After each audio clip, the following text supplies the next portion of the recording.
It is 12:16. Let's get going. Hi, everybody. My name is Jennifer Cunningham. I'm the Associate VP of Alumni Relations here at Lehigh. And just a couple of housekeeping things before I quickly introduce Dr. Miwa, and we will get started. We are being recorded. So if you need to leave early or you find this so intriguing that you'd like to watch it again or share it with friends, there will be a recording that we'll send out in a few days.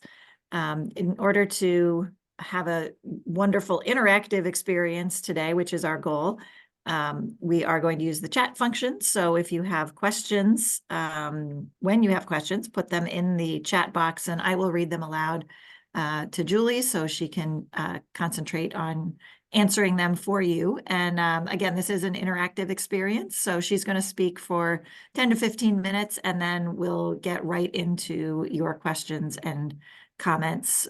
Feel free to, when you go on the chat, you can either choose host or everyone. It's more fun if you choose everyone so everyone can see your questions and comments. All right, let's get started. So Dr. Julie Miwa has been at Lehigh for about 11 years. She got her PhD at Rockefeller University in New York City, spent some time at Yale and Caltech as research faculty. And now she is a neuroscientist and associate professor in the biological sciences department here in the College of Arts and Sciences. And she initiated this Neurosalon in 2021 as a Mountaintop Summer Experience that's sponsored by the Office of Creative Inquiry. So Julie, take it away. Talk to us about art and science. Okay, thank you so much, Jennifer, for the invitation to talk about my Neurosalon project. One thing I want to say is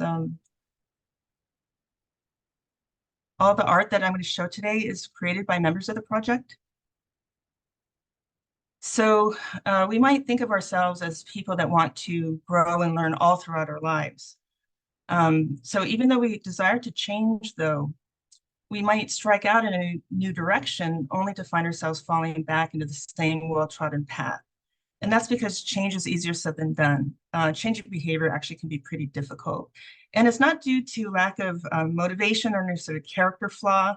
It is partly due to normal processes in the brain. So we are more open to learning when we're young. We're just sponges for new information. And that's because our brains have more neuroplasticity when we're young. So neuroplasticity facilitates the strengthening of the connection between neurons and how they talk to one another. So these connections are termed synapses. And synaptic strengthening helps us to remember things, encode information, and allows us to learn and grow and change. So neuroplasticity happens most robustly when we're young. So we call it a critical period of plasticity. Happens after birth, and it just helps to model and shape and the maturation of the brain. So it happens after we're born, so we can experience the world. However, neuroplasticity lessens because a gene that I discovered when I was a grad student at Rockefeller, LINX1, turns on and actually is sort of a brake on this neuroplasticity. So with genetic studies, if you remove that gene in animals, you can really extend this critical period into adulthood. So we know that the adult brain could have neuroplasticity except for this pesky LINX gene. So the LINX gene is a piece of DNA, but that is expressed in our neurons and made into a LINX protein. And this protein binds to receptors of plasticity that are on the outside of our neurons. They're called nicotine receptors. And it kind of blocks these nicotine receptor activities. So if, let's say, neuron A here is trying to talk to neuron B, it's releasing neurochemicals. But if these nicotine receptors don't have links, then the receptors can mediate the signal and let in electricity, which excites the neuron B. However, if the LINX protein is bound to these receptors, then really shuts down those receptors. And so that reduces the communication between these neurons and ultimately limits the neuroplasticity. So as we age, our brains become more rigid and less plastic because of the LINX gene. And behaviorally, we might find ourselves getting stuck in ruts, doing the same behaviors over and over again. And we kind of like to term this neural grooves. And that means that it's much harder to make these new connections without the neuroplasticity capability, and therefore it is much harder to change behavior. Julie, can I ask you a question somebody had about the nicotine receptors? She says, are they the same as nicotine from cigarettes? Yes. So the nicotine that we take in if we were to smoke and can help us give us more dopamine, so it gives us pleasurable feeling. These nicotine receptors are really important for neuroplasticity. But this doesn't mean you should go out and smoke more nicotine products.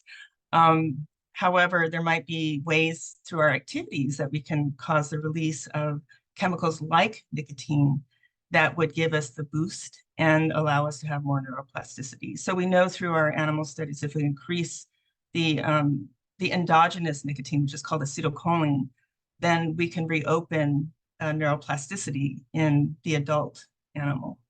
So we know that it's possible to do so.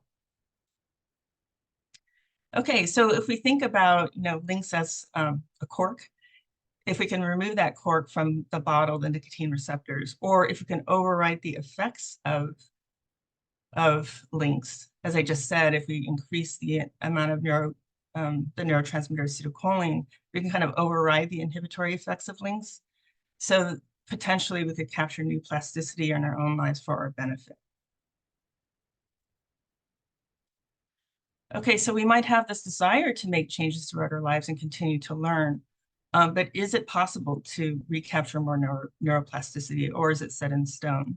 So, I like to think of this as being imprisoned by our synapses. We desire to make the change, but it's a little bit harder to do than just to say it.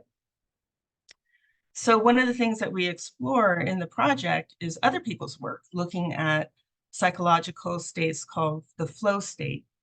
And when you're in the flow state, you might be so engrossed in an activity you really enjoy doing, and you're just so engrossed that time might melt away.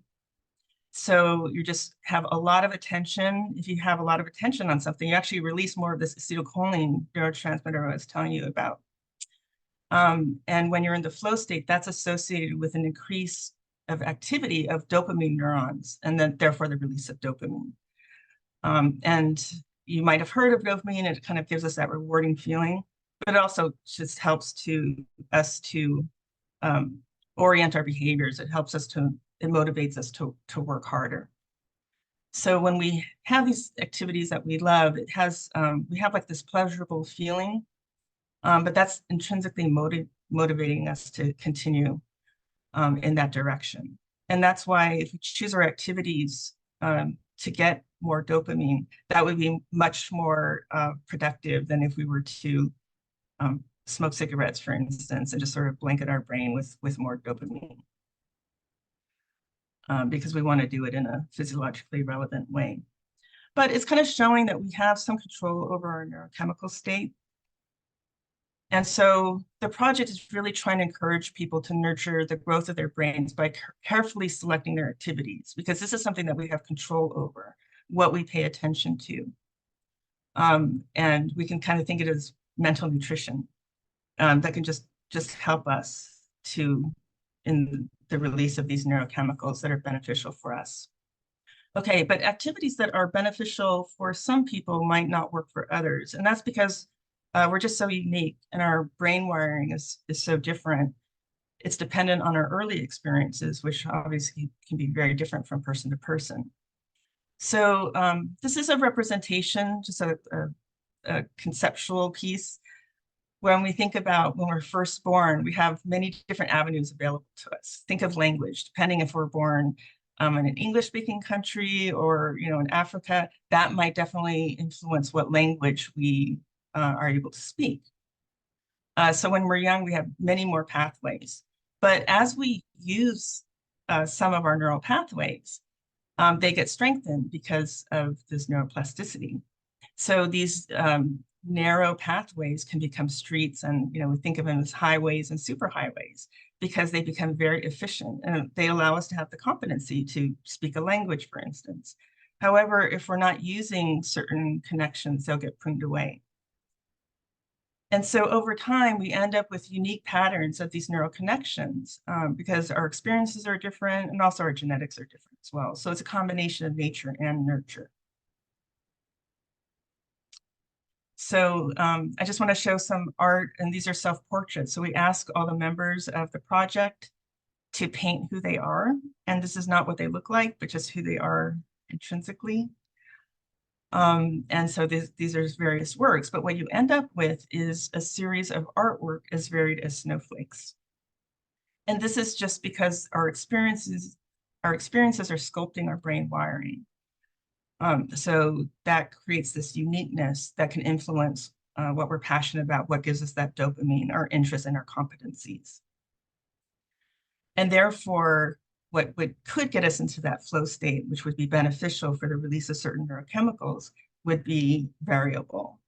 And in the project, we really want you to explore and respect your brain and embrace the things that make you different. So if we were able to access more neuroplasticity, we believe that this could pay several dividends. For instance, you might have heard of the frontal cortex in our brains. This is a part of the brain that actually sort of evolves and changes all throughout our lives. Even though we have less neuroplasticity, the frontal cortex really does continue to grow. And that's why we can gain in wisdom as we age. So there's still development all through life. But if we could stimulate that part of the brain is involved in problem solving, which we can use for creativity, but it's also involved in empathy. So if you ask individuals to do things that stimulate empathy, then they'll perform better in creativity and vice versa. So if we were able to stimulate the frontal cortex, we believe then that would help with emotional resilience and controlling our negative emotions. And that's because there's a way that we can control our fear and anxiety through engaging the frontal cortex. So in this picture, there's just in red, a fear center called the amygdala mediates anxiety and fear. But there's a pathway from the frontal cortex here in blue that projects into the amygdala and quells or reduces the activity of the amygdala. And therefore, by engaging or activating the frontal cortex, it can really help with emotional control. And if we're engaging our frontal cortex, we use that for creativity. And that's not just to say to create a piece of art or to paint or to do music. It's really a part of the brain that's used for problem solving. And that could be applied to your own lives, but also in society too, because we have a lot of very complex problems that we need to deal with. So we think it can have that benefit. The project, we think, has a potential positive health impact. Many CNS drugs are thought to operate by enhancing neuroplasticity. And prolonged stress, if you have too much anxiety and it's not regulated, so there's a release of the hormone cortisol, which is good on the short term, but on the long term is bad for brain health. So potentially by intervening through this understanding, we hope we can prevent the development of certain CNS issues. For instance, if anxiety is unregulated, it can go into full depression. And so we're interested in the project to study the impact of Neurosalon events and activities on things like creative problem solving and anxiety and things like this. So we think of bringing the discovery of links, which happened in the bench, not just to medicine to help people with memory disorders, but beyond that in terms of prevention and helping in the community by bringing this understanding to people. So we believe creativity is for everyone. It's not just for artists. It's just a part of our brain that we can nurture for each person's benefit. And we, in the project, extend an invitation to think about this, nurture your brains, do these activities that you love, and treat your brain well, respect it, and just sort of embrace your individuality.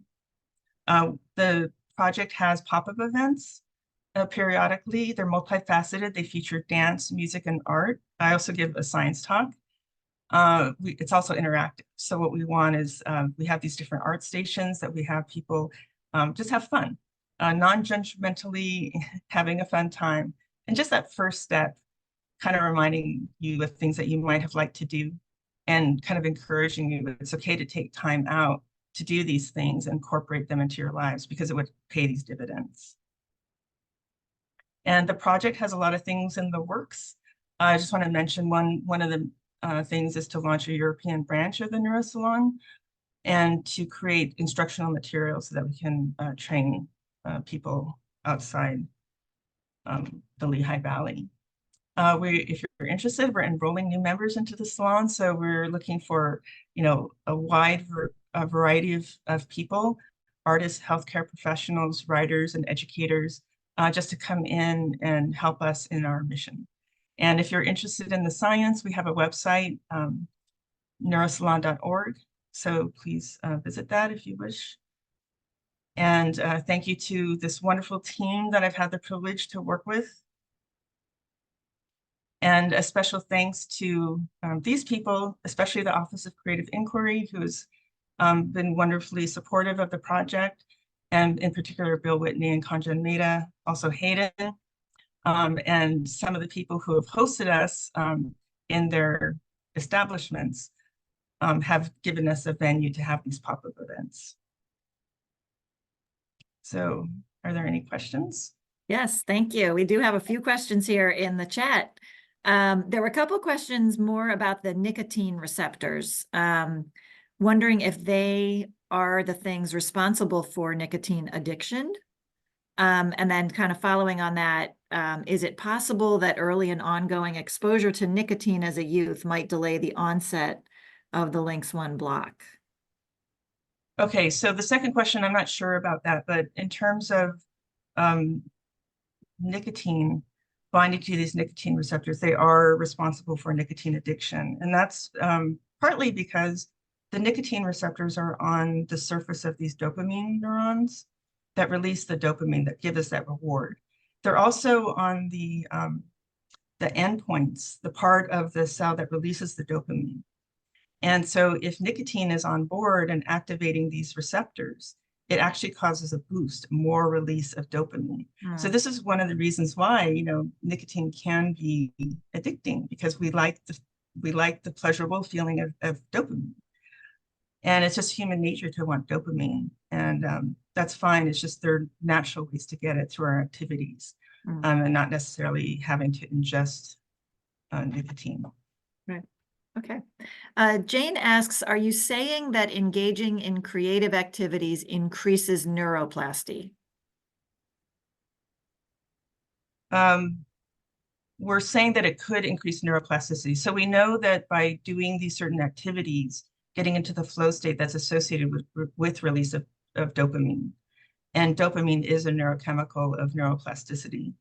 But measuring neuroplasticity is usually done in different ways, like to take a slice of the brain out into a dish and then measure the electrical properties between the communication between the neurons. So those are experiments that are done more in animal models. But yes, that's kind of what we're exploring with the project, that to naturally get that release instead of having to go to drugs and things like that to get our dopamine. Similarly, Joanna asks, does meditation help with creating new neurotransmitters and neuroplasticity? We're not sure about that. So what we do know about meditation is by imaging experienced meditators, there's extra activation in some subregions of the frontal cortex. And it's, as I mentioned, there's this pathway into the amygdala, the fear center. And so it's believed that that experienced meditators and that extra activation of the frontal cortex can help to modulate the activity in the amygdala. But there are certain things about if we're not able to control our our regulate our emotions, then that might be somewhat of a deterrent for creative thought and activation of the frontal cortex. So they're a little bit interrelated. Okay. Amanda's asking, can this research and project evolve to the actual treatment of anxiety and depression? Well, actually, we hope so. So we have done human studies to look for, are there people that have mutations in the LINX gene, and what would those individuals look like? Would they have more neuroplasticity as adults? And we found that there are alterations in cognition and the anxiety state. So potentially, if we do more research, maybe we can help people with CNS disorders. Okay. And Josephine, I'm just confirming that you'll send us the slides after so we can share these out. Is that true, Julie, that we can send the slides out to the audience? Sure. Your PowerPoint? Okay. Matt is asking, and a few people have questions about the LINX. Matt asks, can you explain the LINX effort? And then why are LINX genes expressed in adulthood? Is there an evolutionary explanation? Right, that's a really interesting question. So yes, when we evolved, we probably didn't change our environment as rapidly as we can do now. But having the ability to be born and continue to develop our connections in our brains can be really useful for the maturation of our brains. So it's sort of useful to keep this window of neuroplasticity open after we're born. But you can think of it as something that might be energetically costly. And therefore, it could be advantageous to just shut that all down because it is costly. And the other thing, as we get older, our neurons become more fragile. So they're more susceptible to what they call excitotoxic cell death. So they become so activated that they can go into a cell death program. So we think that LINX evolved to kind of, we're over with this development. It's okay to turn LINX on. So we're protecting our brain. We don't kind of need to learn more. Now in modern society, maybe be advantageous for those individuals that have the mutation, if it does influence their neuroplasticity, because culture changes very rapidly and we move around a lot. Mm-hmm. And that kind of goes to Lisa's question. I'm assuming that there's an ongoing research on removing LINX. Are there downsides to doing that? Yeah, there probably are. So one thing I mentioned is that the neurons can become more fragile. So what we found in our animal models, like removing the LINX gene, these animals have this they have this youthful neuroplasticity even as adults. But if that goes on too long, so as they become very old, then the neurons can be susceptible to cell death. So we see a little bit more age-related neuronal loss if you don't have LINX. However, what we found is if you kind of titrate LINX, so you have half the amount, we call that heterozygous animals, then those animals as adults have all the same enhanced learning ability and neuroplasticity as complete removal, but none of the negative effects on neuronal loss. And yes, about trying to create a therapy to treat people with memory disorders, or also for individuals with stroke who lose language. It's very difficult to get that back because it's outside this critical window where we generally learn language. So if we could disrupt LINX combined with therapy, then maybe that can accelerate the reacquisition of language.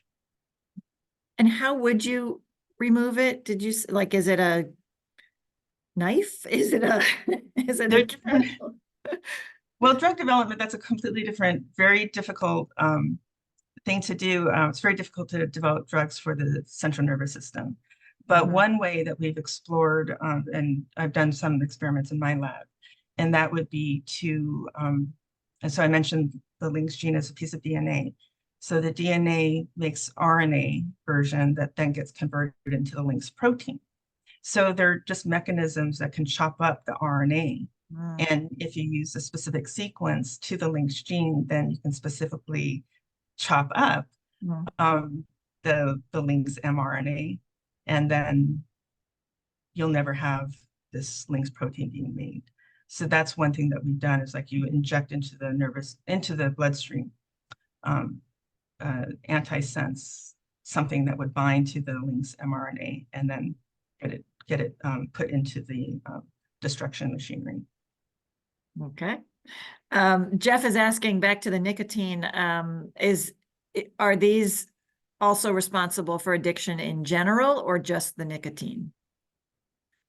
They're responsible for addiction in general because a lot of addictive molecules influence the amount of dopamine that we have. So cocaine is something that causes more dopamine to be, outside our neurons, like giving us that rewarding feeling. So it's pretty much implicated in many, many addictions. And there are individuals that have mutations in um, the nicotine receptors, and they're just much more susceptible to a range of different addictions and Mm. also other things like just like a gloomy outlook on life. So yeah. Hmm. Sort of the opposite of that, Ella's asking, do you look at behaviors that tend to our mind garden to promote getting into the flow state and how this might affect people with ADHD? I mean, I think it's really fascinating. So I'm a mouse geneticist. I do studies in animals primarily and not in humans. So I'm not a psychologist. But there are, I have a collaborator who does do work on things like exposing animals to different types of music and then seeing that later on they develop a preference for the type of music they were exposed to over others. So, it's difficult. You can't answer certain questions because the animals don't have language. But there's certain things that you can do using mouse behaviors. Hmm. And one other thing that we're doing in the laboratory is exposing animals that have links, just the normal animals, to these enriched environments in which we're giving them extra toys and swank living conditions, and then subjecting them to more learning tests. So the idea would be, why do you have links? It might be at some point in time, you might want to have more neuroplasticity because you're learning a lot of different things. Otherwise, it kind of doesn't make sense why we have um, all the neuroplasticity as an adult, but then that's shut off because links is there. So I kind of think of it as like a turbo on your car. Sometimes you need to gun your engine because you want to get on the freeway. Every once in a while, maybe you want to have a lot of learning. And so that enhanced cognitive load could be a trigger to downregulate the links gene so you can get more neuroplasticity. So that's what we're doing in the lab, is just measuring the amount of links under these different conditions. Right. Okay. Samara's question is, the neural paths one nurtured while they were young, do those keep strengthening into adulthood? So I'm wondering, I'm thinking about like they say, like play music to your baby in the womb to help with, some of these brain things. Like if you do that, if you nurture a child, is their plasticity and their neural paths better as an adult? I would say that that's ongoing research. Mm. So there was some idea that early exposure to things like music could help babies later on, but it's not really that clear right now. Okay. They certainly sold a lot of CDs to young mothers, though. The babies in the womb. I forget what it was called, Baby Beethoven or something. I forget, but Yeah, but I don't think there's evidence that it's harmful. And yeah. actually, there was a sort of a sub question about early exposure to nicotine. There is evidence that early exposure to nicotine, like maternal nicotine or early, smoking, does influence or delay development Mhm. of pathways like the forebrain. So, if you have certain traumas at different ages, psychologically, that tends to be associated with sort of an arrest. But from a neuroscience perspective, you can see a delay or, lack of that final progression if Mm, you intervene with too much nicotine early on. Yikes. So Jeff's asking, could this kind of therapy be used to prevent addiction in the future? Yes, yes. Yeah. So there is evidence that um, exposure to these enriched environments can be protective in terms of um, later addictions. Mm, And right now what I'm doing is speculating that that what I said about it's human nature to want dopamine. So there's nothing really wrong with that, but there are different ways that we can get it. And so if you have productive ways to get it, then, so for instance, like I play music. Um, and as I play music, it's just a very rewarding thing. So I can get dopamine. And that can just happen all throughout my life.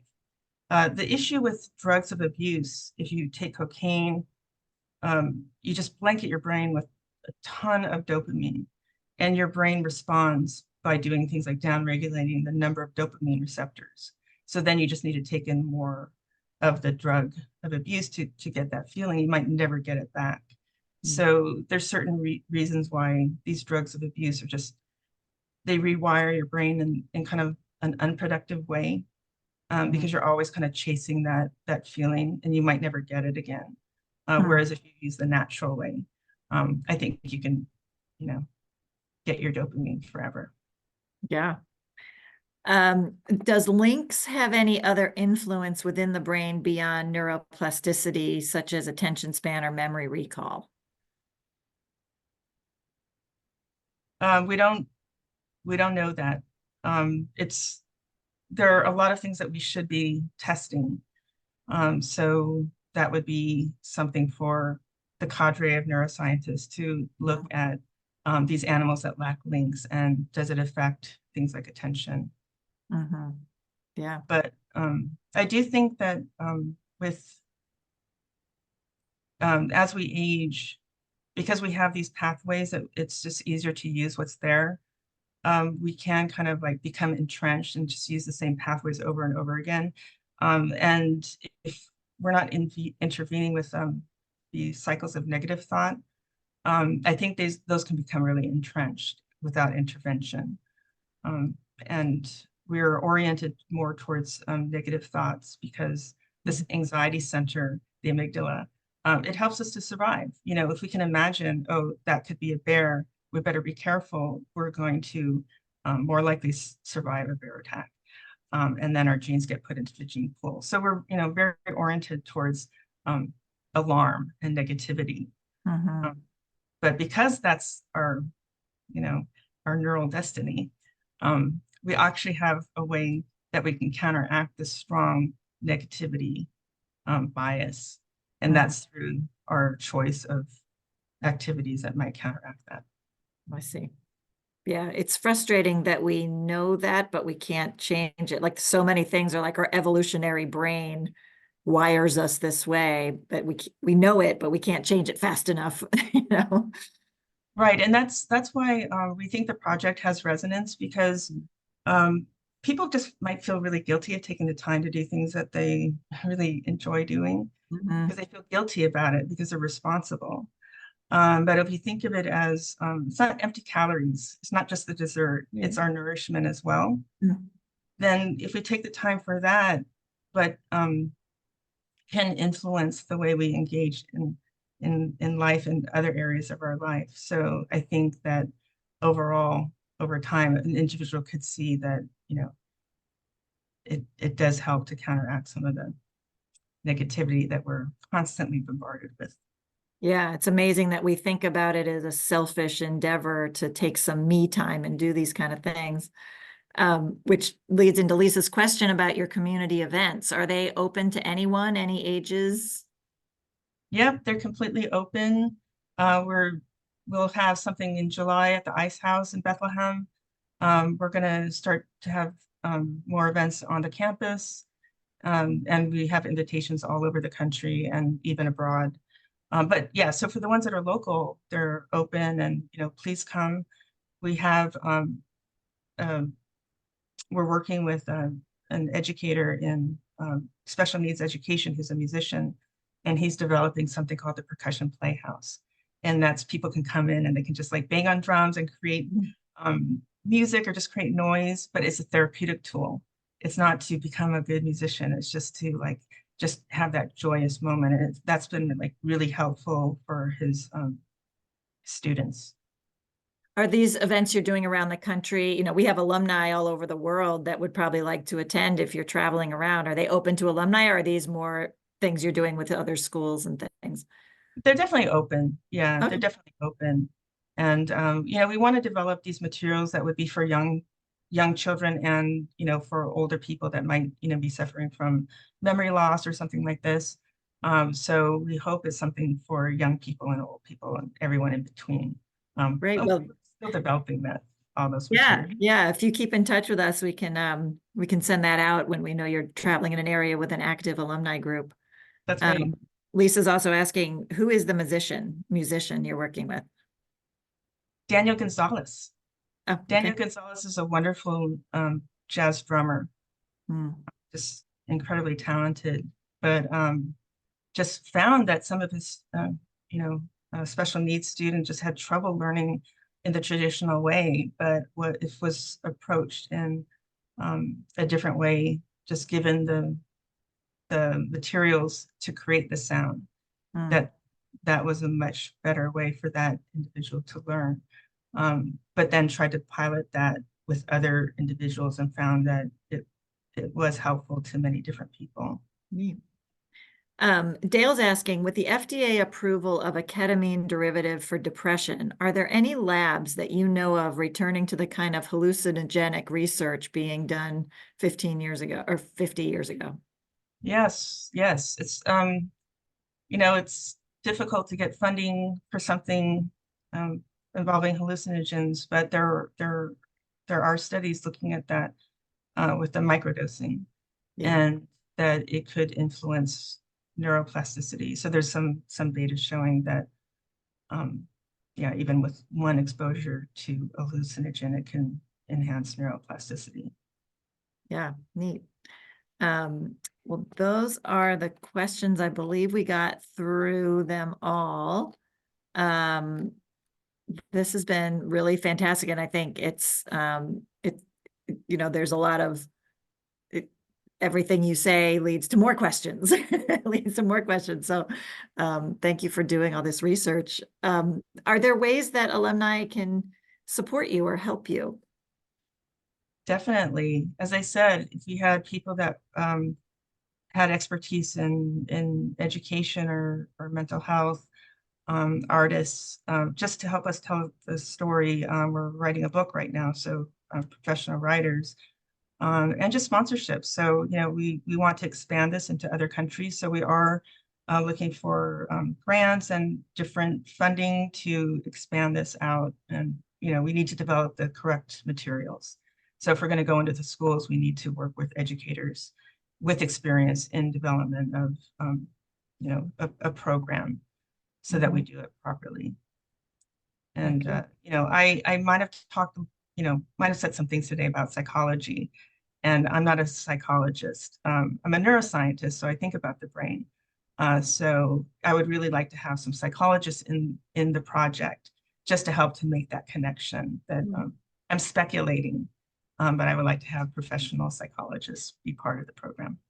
Fantastic. All right, alumni, if you know anybody, get in touch with us and we'll pass your information on to Julie.